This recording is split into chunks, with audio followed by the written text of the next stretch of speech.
Truly, truly good to be with you again. I really look forward to this time and hope that somewhere we're actually touching your heads, your hearts, and helping your life in some way or other.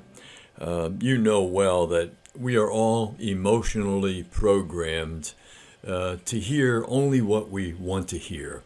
And we filter out the things that we don't want to hear, and that's just the truth. That happens on a Sunday morning with the congregations that come to church. It's the opening words of Guildenstern and I can't remember the name of the play, but it's audiences will accept only what they're prepared to believe in, and that's really the truth. That's who we are, isn't it? You know, we open up our minds to certain things and not to others. This is a true story. I told this one early in our podcast, but we were having some trouble with with some of the technology at the time, and I'd like to tell it again. A true story, true story. I can't remember where I heard it. It was either the Lynn brothers, who have a really big ministry in inner healing, or Francis McNutt, who died about a year ago. But it's a true story. It's a story that took place when they were in Russia or in some Eastern country praying for the sick.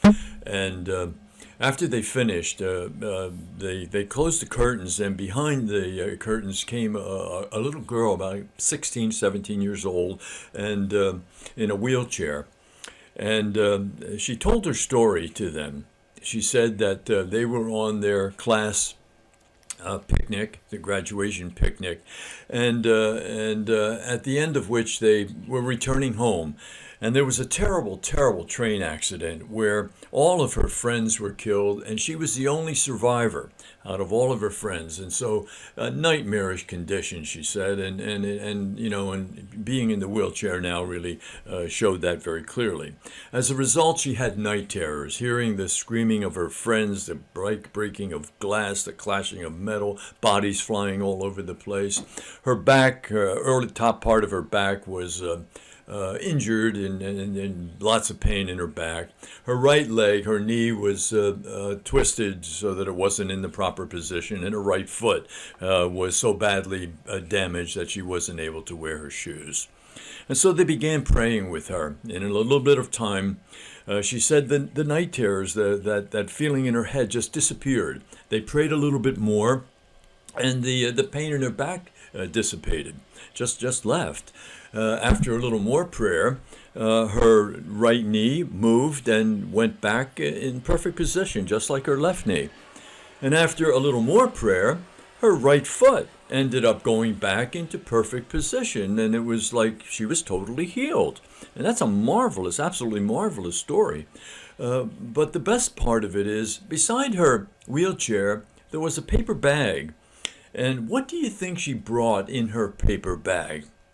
You know, what was in that paper bag? Well, the truth is, she brought her shoes, truly believing that this prayer was going to heal her and that she was going to stand up and walk away, and she did. You know, how does that affect you?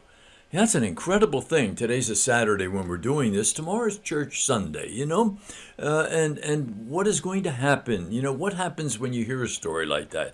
I think of my friend Joe Lang, who always used to say, well, what are you going to do about that? You know, how does this affect you? How does it touch your heart? You know, does it do anything inside of you to help you to move from A to B?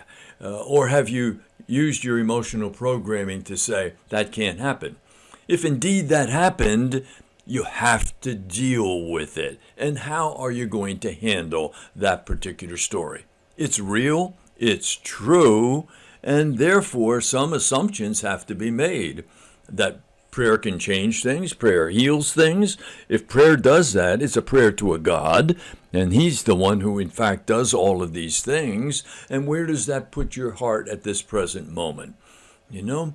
They're really serious questions, and you have to answer them. You can't run away from them. You need to deal with them.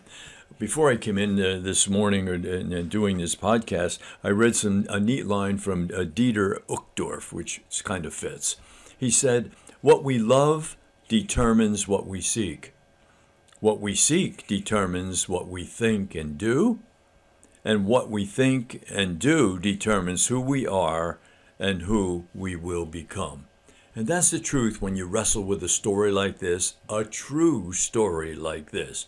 And it has to encounter your consciousness in a way which makes you say, wow, I've got to do something about this. If that is true, all of my assumptions about this or that or the other thing have to be rethought. Happiness tomorrow, you want to be happy tomorrow, you have to deal with the truth today. Thank you for being with us. Look forward to being with you again. You have my prayers. God bless.